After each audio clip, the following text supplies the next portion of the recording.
অঙ্গগুলো সর্বপ্রথম আল্লাহর নিকটে সাক্ষী হয়ে দাঁড়া যাবে।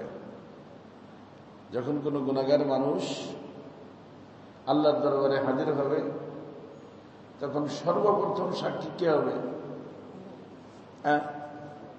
অঙ্গ প্রত্যঙ্গ। এখন আপনি বলেন,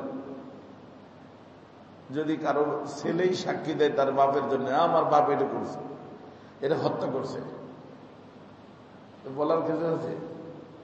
মাথাটা নিচু হয়ে যায়। আরে নিজের আওলাদ সন্তান সেই বলতেছে, তো নিজের অঙ্গ প্রত্যঙ্গ বলবে আল্লাহ এই করছে, এই করছে, এই করছে। তখন এই ব্যক্তি বলবে লেমা সাহিত্য, এই যে দেখেন, এই কথাটা বলার জন্যই আমি করছি। ويوم يحشر أعداء الله إلى النار فهم يوزعون حتى إذا ما جاءوها شهد عليهم سمعهم মানে গান। আমরা একজন বলি, একজন শুনি, তারপর একটা সিদ্ধান্ত গ্রহণ করি না? তো কান কি বলবে? সাক্ষী দিবে। আবসারহুম, চোখ, জুলুদুহুম, চামড়া, দেহের অঙ্গ প্রত্যঙ্গ, বিমা কানু ইয়ামালুন, যা যা করছে, বিমা কানু ইয়ামালুন, যা যা দুনিয়াতে করছে সব তার সাক্ষী কে দিবে? আর সমস্ত অঙ্গ প্রত্যঙ্গ দিবে। অকালুল জুলুদিহিম লিমা শাহিদু আলাইনা, তখন এই মানুষটা বলবে, কিরে ভাই, আমার বিরুদ্ধে সাক্ষী হয়ে দাঁড়ায় গেলে যে, ব্যাপার কি? হুজুর, না করে তো কোনো উপায় নেই, না করে তো কোনো উপায় নেই।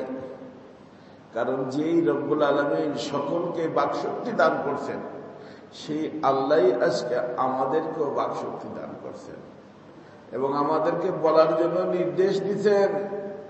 অতএব আল্লাহর হুকুমকে এদিক সেদিক করার আমাদের কোনো সুযোগ নাই। তখন কি আফসোস করা ছাড়া আর কোনো উপায় থাকবে?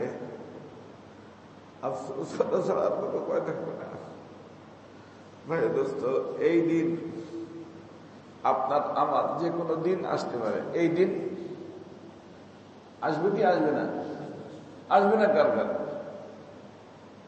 বলেন, কারো আসবে না এরকম আছেন? সবার আসবে। আর যে কোনো দিন আসতে পারে।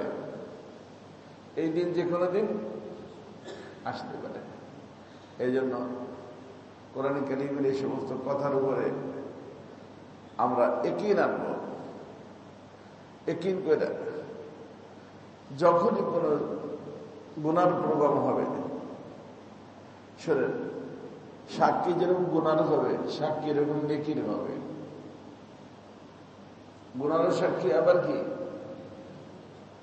এই যে আমরা এখানে বসছি না, নেকির কাজ।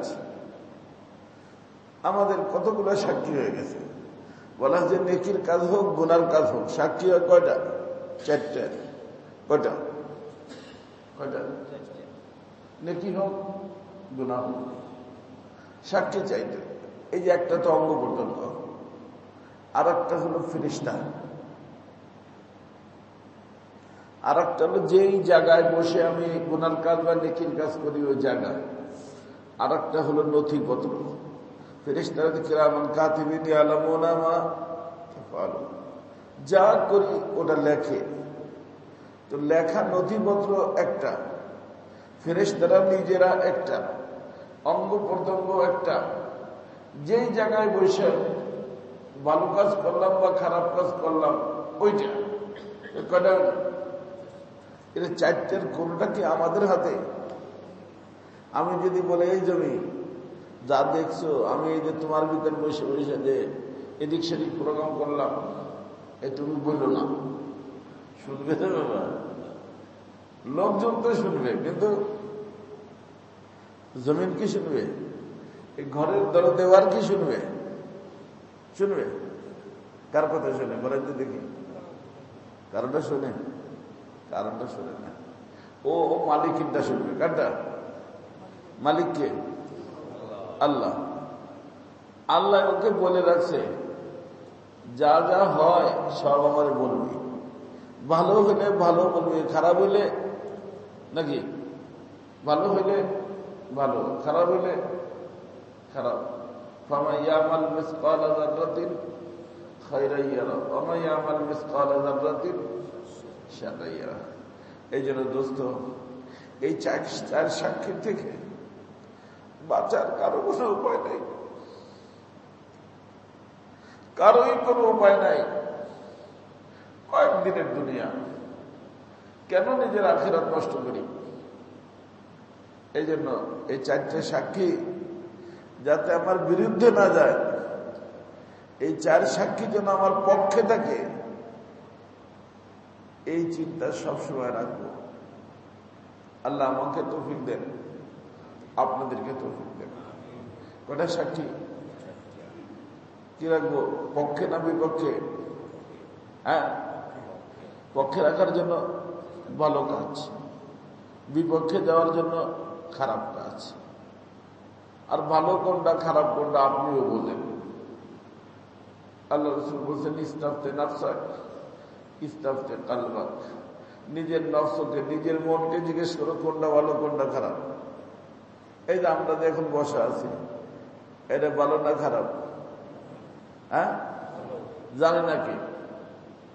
একটা গানের আড্ডা যে বসলাম, ওটা যে খারাপ। মেয়েরা নাচতেছে, টিভির সামনে যে বসলাম, অথবা মোবাইলের ভিতরে ফিল্ম দেখলাম, ওইটা খারাপ। জানে না কে কে? কে কে জানে না? জানে সবাই। একটা হলো জানা, একটা হলো মানা। মানে না কিন্তু জানে, মানে না কিন্তু। যার কারণে কত লোক আমাদের নিকটে আসে, যখন আমার জীবনটা ধ্বংস করে ফেলছি, গুনাহ করে করে, এখন এর থেকে বাঁচার উপায় নেই। তার অর্থ সেও জানে যে এটা কি খারাপ, ভালোটাও জানে খারাপটাও জানে, কিন্তু মানে না। কিন্তু মানলেই তো ভালো হবে রে বাবা। মানলে সাক্ষী পক্ষে, না মানলে সাক্ষী বিপক্ষে যাবে। এর থেকে বাঁচার কোনো উপায় নাই। কারণ বাপের শক্তি নাই বাঁচাইতে, যদি আল্লাহ না মেহেরবানি করেন। মন্ত্রী বলেন, এমপি বলেন, আর দেশের কোন বড় লোক বলেন, বাঁচাইতে পারবে না। এই জন্য এই সমস্ত চেষ্টা করবো চারটে সাক্ষী পক্ষে নেওয়ার জন্য। পারবো না ইনশাল্লাহ, সবাই চেষ্টা করবো। আজকে থেকে এই সিদ্ধান্ত যেটা বললাম, এই সিদ্ধান্ত আমরা নিলে কেউ কোনো গুনাহ কাজ করবে না ভাই, কেউ করবে না। কারণ সাক্ষীদের সব সাথে, সাক্ষী সব না দূরে, সব সাক্ষী সাথে। আল্লাহ পাক আমাদেরকে মেহেরবানি করে আমলের তৌফিক দান করেন। আমার দোস্ত আল্লাহওয়ালা হই, আল্লাহ আমাকে তৌফিক দিক, আপনাদেরকে তৌফিক দিক। সাক্ষীগুলো পক্ষে নেওয়ার চেষ্টা করি, সাক্ষী যেন বিপক্ষে না চলে যায়। তাহলে ওই বনানীর কবরস্থান হোক আর যেখানেই হোক, কোনো লাভ নেই। আর সাক্ষী যদি পক্ষে থাকে, যদি পানির ভিতরে ডুবাই দেয়, আলহামদুলিল্লাহ, কোনো সমস্যা নেই। কথা বুঝছেন? কারণ সাক্ষী কি সাথে, সাক্ষী পক্ষের সাথে সাথে, আর বিপক্ষের সাথে তাও কি সাথে। বুঝে আসতে না? আল্লাহ আমাদেরকে আমলের তৌফিক দিন। আসসালামু আলাইকুম ওয়া রাহমাতুল্লাহি ওয়া বারাকাতুহু।